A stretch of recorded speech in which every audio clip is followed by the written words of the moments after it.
The world is made up of continents, which is made up of countries, made up of states, then cities, villages, communities, which are made up of individual homes or families. So if you want to destroy the world, you start by destroying the human family. Now, God's design of the family is God, who is the foundation and source, the father, who is the provider, protector, and disciplinarian, as well as teacher, the mother, who is the nurturer, caregiver, emotional support, and teacher, and the children, who are the offspring. The children are the future of the world. So the first step in destroying the family is to remove the most important person, God.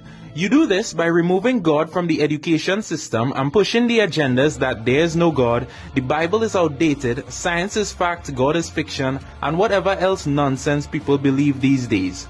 The next step in destroying the family is the removal of the father. This step is much easier now that God is gone. You see, because godless homes produce young adults with a morally corrupt lifestyle. Slack, godless women go about giving up their womb to multiple men outside of marriage. Weak, godless men go about creating children that they have no intention of fathering. This usually results in what we call single-parent households, most of which the mother only remains and the father is excluded. Fatherless homes proliferate fatherless homes, and now you're left with an epidemic of broken family units, with no God and no father.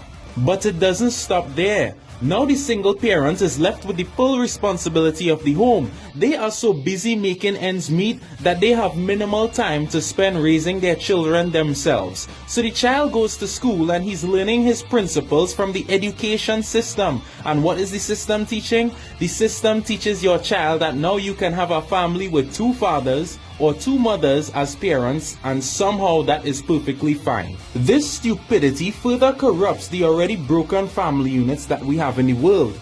Now you're left with homes that have no God and no father. Some have no mothers. Some have two mothers, two fathers. It's a complete mess. Now the result of broken, godless homes is that it produces morally weak offspring.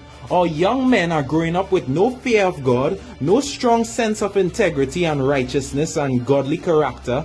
Our young women are growing up with no sense of chastity, no humility or loyalty, experts in manipulation, and the list goes on. So these faulty, misguided youths evolve to become corrupt politicians, fraudulent judges, unethical policemen, ruthless criminals, dishonest businessmen, greedy pastors, all who pollute and dismantle our communities, states, and nations. Now you have a selfish and cold world where no one loves or respects their neighbor, everyone fights for themselves, family becomes enemies, close friends backstab each other, nobody could be trusted. It's country against country, nation against nation, mankind divided against himself and destroying his own race.